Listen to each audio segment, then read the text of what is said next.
sıkıntı, şikayet, ekonomi üst başta altında toplanabilecek şikayetler. Bazen hayat pahalılığıdır, bazen kiraların yüksekliğidir, bazen geçim darlığıdır, bazen maaşların düşüklüğü, bazen işsizlikler, ama bütün bunların hepsi ekonomi üst başta altında toplanabilir. Memleketin hemen her tarafında en yoğun bir şekilde gündeme getirilen sıkıntıları. Bununla ilgili olarak biz daha önce açıklamalar yaptık. Evet, fiyatların artışı, enflasyon durdurulamıyor. Belki hız geçiyor ama neticede bir şey fiyatı çıkınca bir rahat onu geri getirmek çok mümkün olmuyor. Hükümete çağrılmış oluyor. Özellikle son dönemde dar gelirli vatandaşlar başta olmak üzere, emekliler, öğrenciler, küçük esnaf, küçük çiftçi, küçük çaplı ziraatla uğraşan veya hayvancılıkla uğraşan insanlarımızın gelir seviyesini yükseltecek tedbirler almak gerekiyor. Bazen bu asgari ücreti yükseltmek, bazen vergi dışı bırakmak olabildiği gibi, bazen çiftçiye doğrudan bile destek vermek ya da öğrenci harç ve kredilerini, daha doğrusu burs ve kredilerini yükseltmek olabiliyor. Bazen doğrudan gelir desteği sağlamak şeklinde olabilir. Mutlaka dar gelirli vatandaşların bu sıkıntıyı atlatmaları için sosyal devlet olmanın gereği bu sıkıntılarla bir an önce bir çözüm getirmek gerekir. Biliyorsunuz gündemdeki konulardan bir tanesi de şu son dönemde çiftçilerin girdi maliyetlerinin çok hızlı bir şekilde artmış olması. Biz de bunu memleket gezilerimizde doğrudan doğruya tespit ettik. Çiftçiler bu konuda gerçekten çok şikayetçi. Gübre fiyatları çok artmış durumda özellikle. Mazot fiyatları şu son dönemde biraz düşüş trendine girdi. Küresel piyasada petrol fiyatlarının aşağıya inmesiyle mazot fiyatlarında bir düşüş oldu ama diğer girdiler hala çok yüksek. Dolayısıyla bu da doğrudan oraya vatandaşın sofrasına yansıyor. Hükümete bir çağrımızı bir kez daha buradan sizin aracılığınızla yenilemek istiyoruz. Çiftçi mutlaka desteklenmeli ve asla hiçbir çiftçi tek bir karış toprağını zarar eder endişesiyle boş bırakmamalıdır. Mutlaka çiftçinin girdi maliyetlerinin aşağıya çekilmesi gerekir. Bir de gündemdeki bir diğer konu şu son 2-3 günde yaşadığımız acı olaylar. Babasını çekişle öldüren bir genç, annesini öldürüp, vahşi bir şekilde öldürüp, soğukkanlı bir şekilde kestiği başını sokağa atan bir genç. Ne oluyoruz diye kendi kendimize soru sormanın vakti gelmiştir. Alkolizm ve uyuşturucu bağımlılığı toplumu çürütmüştür ve bir cinnet noktasına getirmiştir. Mutlaka ahlaki değerlerimize, inanç değerlerimize geri dönme, fıtratımıza dönme için çok yoğun bir program ortaya konmalı ve bir an önce bu buhrandan, bu ahlaki krizden çıkmalıyız. Aile kurumu çatırdı. Gittiğimiz yerlerde yine dile getirilen sıkıntılardan bir tanesi belki başlıcası budur. Mutlaka aile kurumunun yeniden ihya edilmesi ve desteklenmesi gerekir. Eğer aile kurumu çökerse, işte bu tür benzer tablolarla başlanmış ailelerde daha fazla rastladığımız geçeni de aklımızdan çıkarmadan, onun yerine başka bir kurumun konamayacağı unutulmamalı ve mutlaka aile kurumu desteklenmelidir. Şu andaki mevcut kanunlarla boşanmalar çok kolaylaşmış, evlilik zorlaştırılmıştır.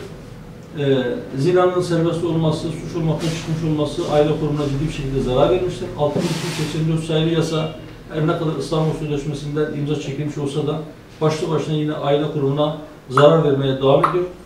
Mutlaka bunların elden geçirilmesi gerekir. Biz kadını koruyacağız diye aile kurumunu yıkmak zorunda değiliz. Kadını evet korumalıyız, kadına yönelik şiddeti durdurmalıyız ama bunu yaparken aileyi yıkacak zararlı uygulamalardan ve düzenlemelerden de mutlaka kaçınmalıyız. Evet biz hem kadınlarımızı hem de aile yapımızı korumak zorundayız. İkisini birden koruyabiliriz, bu mümkündür ama bu Avrupa'dan ithal edilen yasalarla mümkün değildir. Yeni yasama yılı başlıyor, meclis açılacak. Yine toplumun en azından bir kesimin gündeminde genel af talebi vardır. Bu hususta da meclisin bir şeyler yapması gerektiği ama daha önce Sayın Cumhurbaşkanı defalarca dile getirmişti. Devletin kişilere karşı işlenen suçları affetme etkisi yoktur. Eğer affedecekse kendine karşı işlenen suçları, yani siyasi suçları affetmeleri şeklinde bir çıkışı vardır. Fakat diğer bazı partiler de tam tersini savunuyor. Asla siyasi suçlara bir af getirilmemesi gerektiğini söylüyor.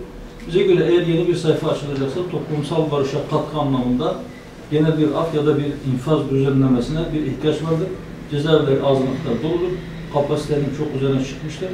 tarihin hiçbir döneminde olmadığı kadar şu anda cezaevlerinde tutuklu ve hükümlü bulunmaktadır. Cezası kesinleştiği halde cezaevine konmayan insanlar da vardır. Şu kadarını söyleyeyim, 2002 yılından bu yana şu son 20 yılda cezaevindeki insanların sayısı neredeyse 7 kat artmıştır. Bu rakamlar bize adalet mekanizmasının işleyişiyle ilgili de ya da toplumsal olarak suça yatkınlık konusunda olumsuz bir tablonun geliştiğini de bize göstermektedir. Mutlaka buna çareler bulmalı. Yine toplumun gündemindeki konulardan bir tanesi, belki bu aile dramlarıyla birlikte biraz daha gündeme gelecektir. Uyuşturucu kullanımında çok ciddi bir artış vardır.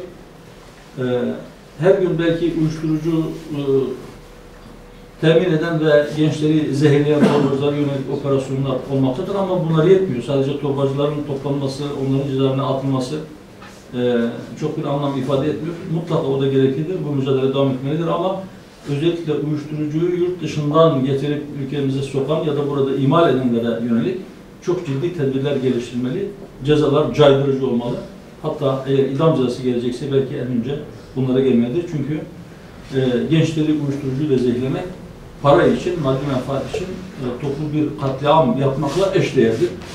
Bu anlamda bu hususa daha fazla kafamızı yormamız gerektiği, gençlik tamamen elden gitmeden buna bir çare bulmamız gerektiği sanırım bunu düşünen herkes tarafından takdir edilecektir.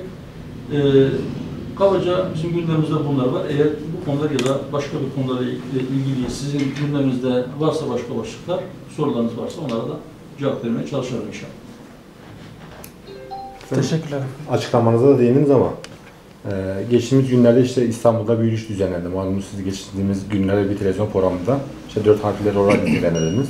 Evet. LGBT denilen işte bir grup. Onlara karşı işte belli birçok 150'ye yakın STK İstanbul'da bir araya gelip bir yürüyüş ve bir miting yaptılar. Aile ve Sosyal Politikalar Bakanlığı da bunu nefret söylemi olarak nitelendirdi. Bu konuda işte bakanın bir yaklaşımını nasıl buluyorsunuz? Sizce nefret söylemi midir? Yani bu nefret söylemi değildir. Eğer birisi toplumun dibine bir bomba yerleştiriyorsa, toplumsal yapımızı bozacak, aile yapımızı çökertecek, ahlakımızı çökertecek ve bizi çürütecek bir eylem yapıyorsa bu özgürlük değildir. Onlar bunu yaparken, bu ahlaksızlıklarını yaymaya çalışırken onların yaptıklarını özgürlük diyeceğiz ve onlara tepki gösterenlere de nefret söylemi geliştirdi diye karşı koyacağız. Öyle mi? Biz bunu kabul etmiyoruz. Toplumu çürütme, toplumu mahvetme, onun ahlakını çökertme ya da insanların can, mal, din, akıl ve nesil emniyetini tehdit edecek hareketlerde bunun özgürlüğü yoktur. Bizim kitabımızda böyle bir şey yazmaz. Ahlaksızlık ve fuhuş yapma ya da sapkınlık özgürlüğü kapalı alanda kim ne yapıyorsa yapıyor zaten. Ama bu sapkınlığı yayma özgürlüğü yoktur. İnsanlar kendi aile yapılarının çökmemesi için, o ahlaksızlıkların, o sapkınlıkların kendi çocuklarına bulaşmaması için bunların görünür olmamasını, bunların kendi propagandalarını, kendi reklamlarını yapmamasını istiyor. Bu onların en doğal hakkıdır, en tabi hakkıdır. Ve böyle talepler olduğunda, böyle eylemler olduğunda bizler de Hüdapar olarak buna destek verdik. Bundan sonra destek vermeye devam edeceğiz.